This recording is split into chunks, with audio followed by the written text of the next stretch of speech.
maglilipat po tayo ng pitsay. O, di ba po? O, ganyan lang po yun.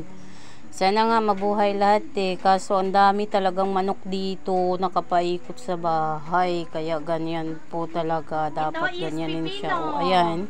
Sira po siya at napuputol po. Kaya po siya pinapalitan natin. Kailangan masira ang isa. Kailangan may ipapalit tayo para hindi po masayang ang space ng ating paglalagyan. Diba po? O, ayan lang po yun. At marami po akong napatubo na mga patola, upo, pipino at iba pa po. Ang mostly talaga, ang marami ay ang pitsay na ating pinapatubo.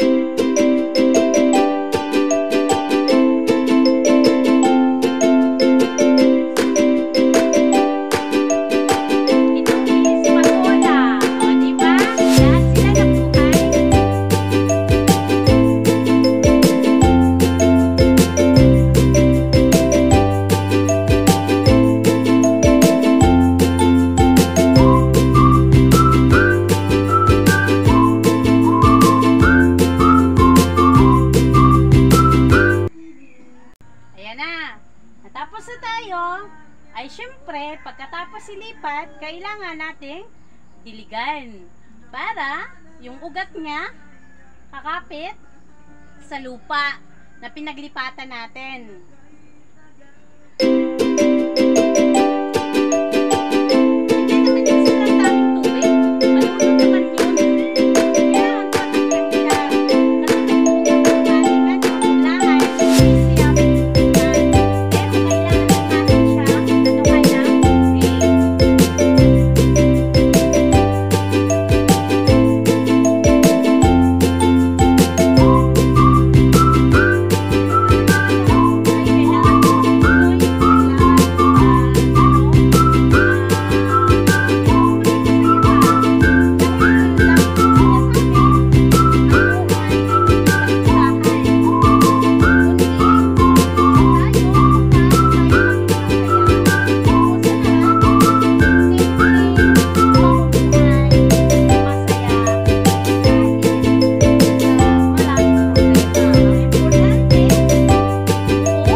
pitsay na pinunla din.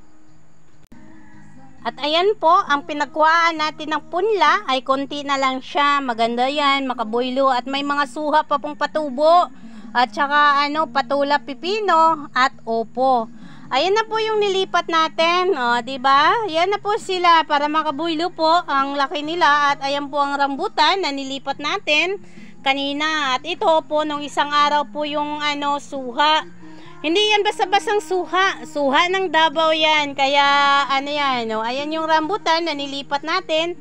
Ayan po na rambutan po yan. Kaya ayan ang lahat ng napunla natin at pupuntahan natin ang ating pinunla na pitsay. Hindi pa naman siya tumubo.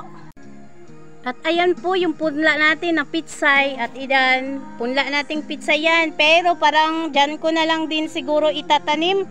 Kasi din yan pwedeng dyan yung pitsay itanim. Kahit 10 puno, kayang-kaya dyan.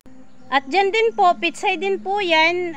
Siguro dyan na lang din po yung pitsay natin palalakihin kasi pwede dyan yung 4 na puno na pitsay. Lalaki at lalaki din yan dyan. O, diba?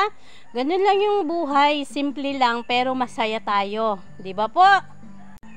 Ganun lang ang buhay. Ayan yan yung aking tanim. Asan na ba yun? Hindi ko na makita. Ayun. Diba? Thank you all for watching this here video.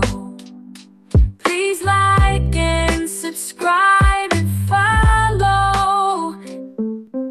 Much love from Little Yas to each of you. Content creator.